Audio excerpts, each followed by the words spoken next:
Hey, welcome everybody. This is Dr.Ben Pearl with FitFootU, and today I have the pleasure of connecting with an old friend, let's just say a colleague with 7 years removed or so. We met at the Big Sky Medical Athletic Training Conference, and Dr. Doug McKeag is emeritus professor at the Indiana University School of Medicine. And then your current gig, Doug, is a professor in Oregon I'll let you name the medical school. And welcome, Doug. Yep. Oregon Health Sciences University. Yeah. Right. It's Oregon Medical School. And so through the power of technology and the foibles of technology, we are now doing this via a recording that we're doing here just on my phone because of the mountain distortion that we had. So we will at least be able to get something intelligible. So we were talking about youth and sports, which has been one of your kind of big things working at the university, with the pressures of scholarship and college athletics. And then before that, the pressures that we see, at the start, right from organized sports. So kind of summarize where you think we are. I know you've mentioned changes that we've seen. Well, I'm sure the audience would recognize this, but it's been, in the last 50 years, children's interaction with sports has totally changed. What used to be an informal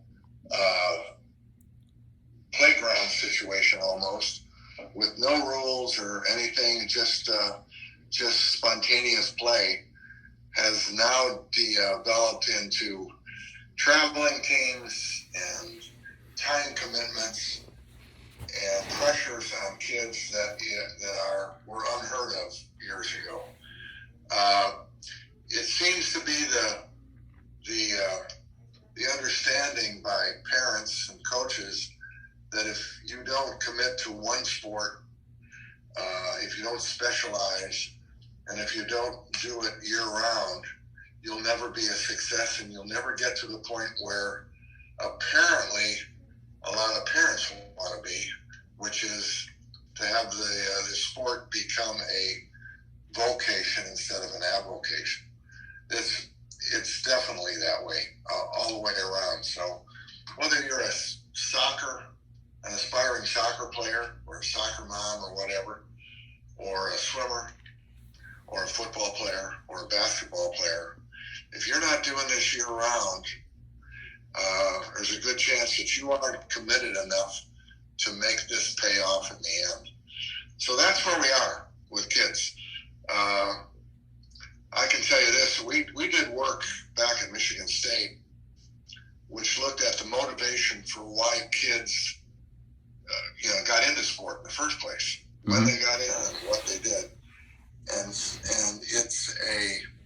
it's a fascinating research project, because what it showed was that most kids choose a sport now based upon whether someone in their family, an older brother, an older sister, whatever, participated and played sports, or even a parent, and that's how they choose their sport. The other major factor is their peers. What sport did their peers go in? And if their friends went into a particular sport, that probably holds more weight than even if somebody in their family did. And that's how they choose it. And most of the time they go in it for the same reasons that they've always gone in it in the past, which is they want to have fun and they want to socialize. It's okay if they learn something. They're not particularly interested in getting terribly skilled at it. This, of course, is the difference between what they want and what the adults in the room want for them. We had talked a little bit about some of the problems with that setup. And by and large, one of them is failure, or failure as perceived by the kid, by the child. If they go into a sport, they don't have fun, and somehow they perceive it as work instead of fun,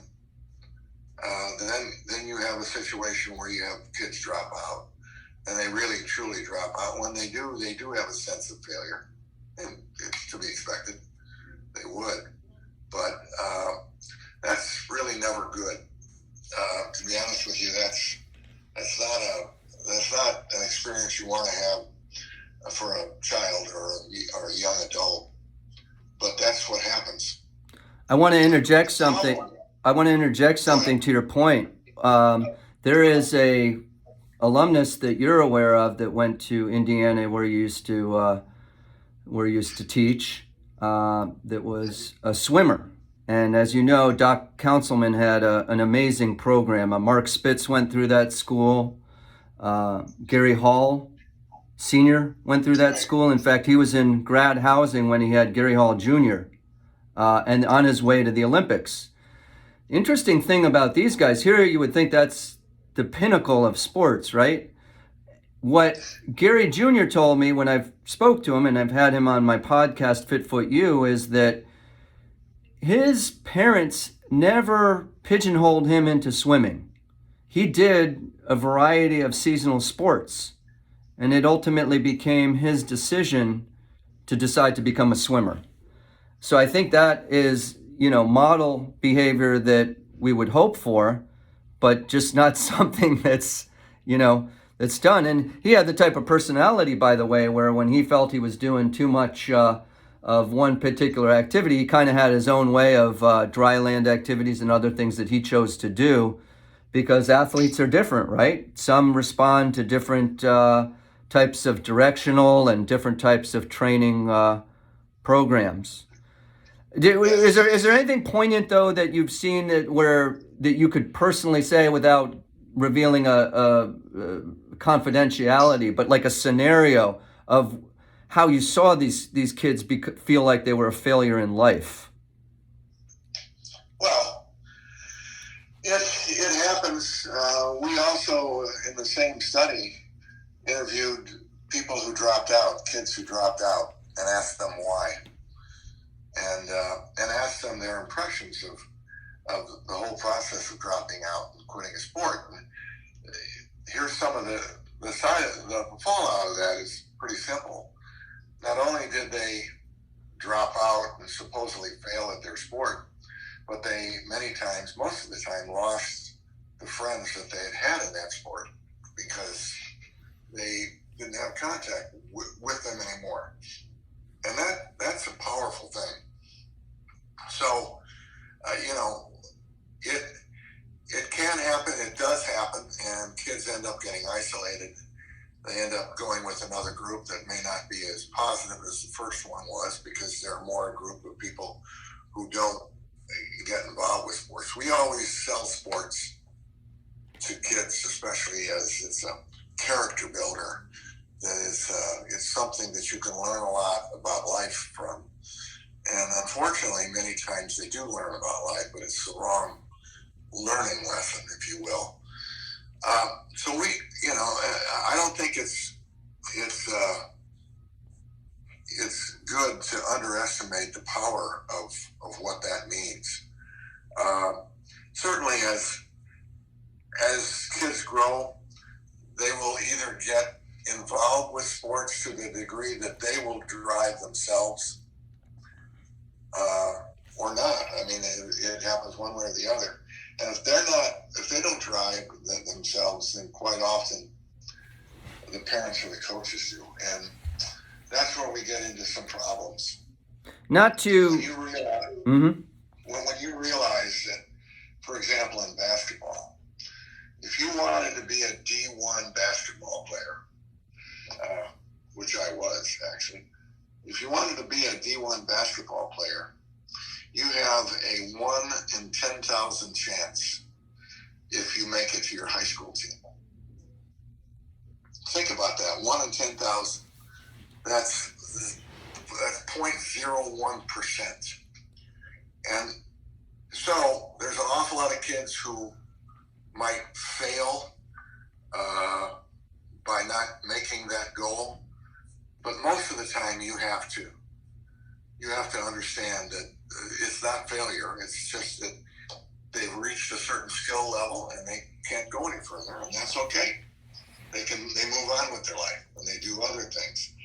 And most, the adolescent way of looking at that is the healthy adolescent way is, okay, no problem, let's move on. But unfortunately, that doesn't happen with everybody, and that's where we get into trouble. Yeah, it's funny you mentioned that. I was smiling because, again, you'll be able to relate to this. I went to Indiana, where you taught. You did your undergrad at Michigan State, did you? No, I was in medical schools in both Indiana and at Michigan Oh, State. I did not know that. Yeah, I actually went to medical school at Michigan State College of Human Medicine, and then I didn't go through a sports medicine fellowship because I had to create them. Interesting. That's what I did. That's how old I am. And where did you participate in basketball? Which school? I was an undergrad. It was at Iowa State University in Ames, Iowa. Okay. I went to Iowa State, and I played in the Big 12 for 1 year. Okay, cool. And then my lack of skill caught up with me. Yeah.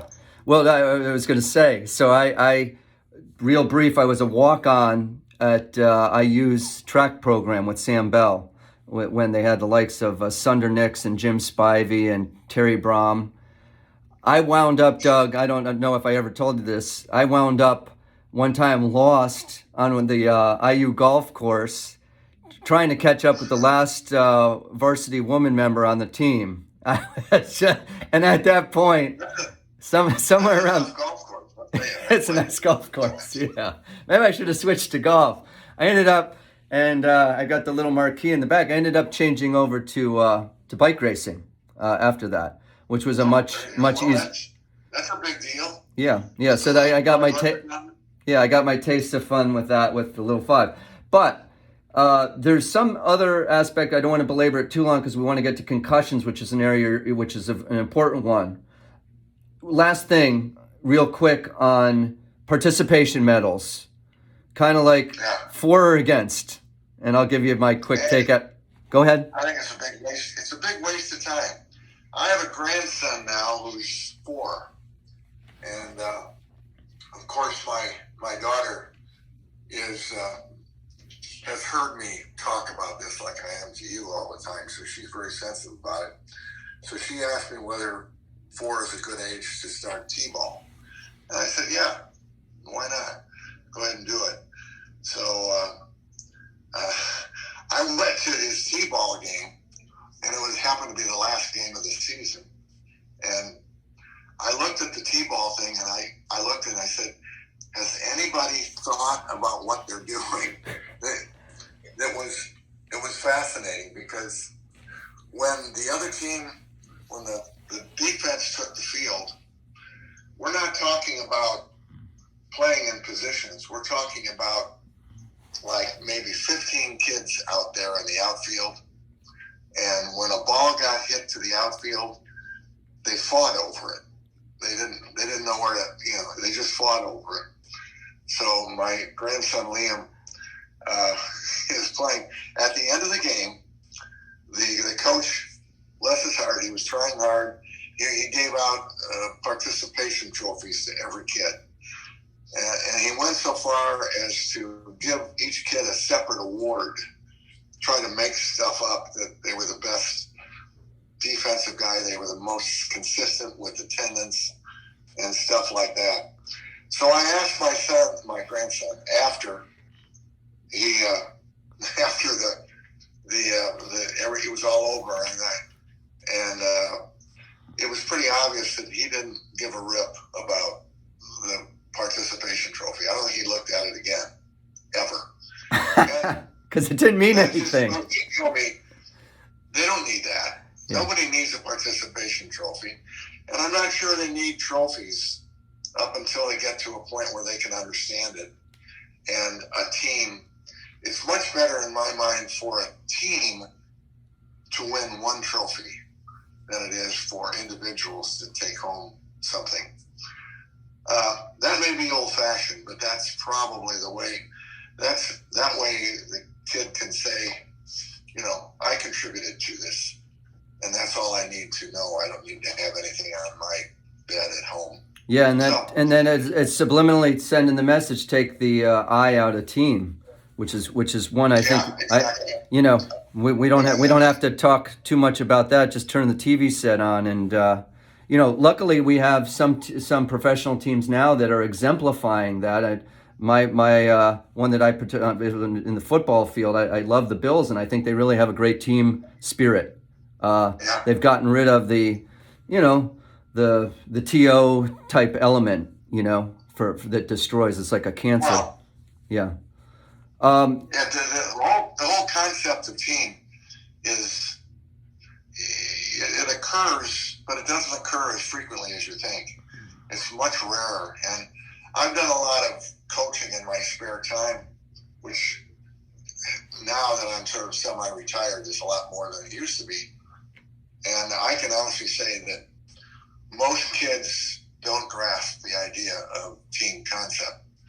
It has to be experienced, and it has to be taught to a certain degree. And if it isn't taught, it ain't going to happen. Yeah. And that transfers up to when they become an adult.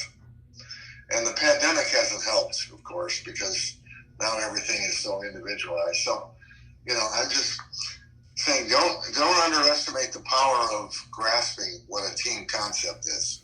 The Army knows what it is, and you can look at it that way. They're very good at instilling team concept in people and realizing that you are dependent upon your friends for, in this case, your livelihood and stuff like that. So anyway. Yeah, that's good stuff. So before we transition to concussions, how do we get rid of the stigmata other than just saying you're going to be that old school iconoclast that just says no to the pressure from the other parents? Oh, let's give Bobby a ribbon. I was that guy. I was the guy that was the old school guy, and then I got outweighed after the box, and the other coach didn't even necessarily tell me, but all of a sudden there's a box of trophies and ribbons, and I was like, okay. Well, you can be against participation ribbons and trophies, but they'll still happen. And to be honest with you, who cares? Yeah. If they want to go ahead and go through the process of doing that and handing them out, I'll bet you that the majority of the athletes that get participation trophies find them in the wastebasket within 24 hours. Yeah. It doesn't hurt anybody. Yep. So you mentioned you mentioned a biggie, the pandemic, and the whole that also contributes to some of the things that you already mentioned about identity in sports, because now you've interrupted that cycle. Kids that were expecting a full 4 years at college get 1 year to participate in their sport in a semi-normal fashion, if there isn't a new normal. You've already expressed, and I'll let you blurt it out real quick, your opinion of long COVID, because we want to move on from that. But in short, with long COVID, you want to see what before we make any declarations, Doug, about long COVID? Well, I think we're beginning to understand that long COVID is its own separate disease. It's not just a side effect of COVID. It's when people get long COVID, they get long COVID. It's not just COVID, and we don't know enough about it, and we haven't lived with it long enough to figure that out. So it's like any disease, diabetes or anything else. We're going to have to figure out how we treat it, how we incorporate it into sport. Remember, long COVID, one of the principal hallmark trademarks is profound fatigue. So if you have that in an athlete, that's going to be problematic as you go ahead. And I don't have the answers. I don't know where that's going. You're a coach, though, and this is something you might have some good tips for parents and athletes. Sleep, which is every time I talk to anybody, coach, doctor, whoever athlete, sleep is always mentioned as the big, and we know this intrinsically. But have you come across any things, whether it be melatonin or anything that you think can be helpful to help with the latent period to healing and participate Well, and focus? yeah, sleep is its own separate thing. Aside from long COVID, you know, adolescent athletes generally don't get a great deal of sleep because they're adolescents. They just don't, and they've shown that many adolescents in general, forget the athletes, just many adolescents are sleep deprived. You add in the extra training sessions each day and what happens over the weekend, and the adolescent athletes are probably more sleep deprived than the normal adolescent. And that hurts. That hurts all sorts of things, growth, mental growth, things like that. And add on top of that long COVID, which demands more sleep, even more. And that's going to be a real problem. I don't know. We've had in the clinic, we've had people come in with that, and outside of melatonin, which you mentioned, which is okay if it works for some people, that's great. It's not a profound drug. I hate to say that. It's not a profound drug for most people, but every little bit helps. The environment has to be there, and coaches and the trainers have to understand that a person with just an adolescent in general, if they're tired, their performance will fall off. And if they have long COVID, I'll guarantee you. I'm going to give you the victory sign when we're in the last 2 minutes, but I do want you to talk about concussions. And let me just lead this with, I felt, and you can tell me where this is what I perceive to be a big part of it. It feels like in contact sports like football, we were for years operating in this like the old electric sets with the, that you play as a kid, and the offensive line is moving and the quarterback's doing the Statue of Liberty play. And now we have these the velocity, the combines, the jumping, everything is so accelerated, so much bigger. The diet is such that the muscles are more developed. And it's like John Madden football in 3D. So besides that, what else is the problem with why we're getting more concussions? Is there, despite, I know that obviously huge steps have been taken. It's too much to get into a talk, but I'm trying to, for parents' sake and athletes looking to decide whether they want to do contact sports, and it's, relative soccer, football, they're different. What would your kind of thoughts be? Well, I'll try to summarize it and make it brief. But, we've known about the ill effects of concussion for quite some time. It's taken sports medicine and sports medicine docs and others to talk about it and reinforce it and repeat the seriousness of what a concussion is. And here I am in 2022 saying to myself, having worked with the NFL, having worked with the NHL, having worked with the NCAA and everybody else, saying, well, we finally gotten to a point where everybody understands that it's important. And everybody understands that this is not something to fool around with or to bend rules on. And then Tua gets concussed. And then I have to sit back, and then he plays in that game. And then he plays in the following game and gets reconcussed. And I say to myself, have we gone nowhere? Or have we made no progress here at all? Do people understand?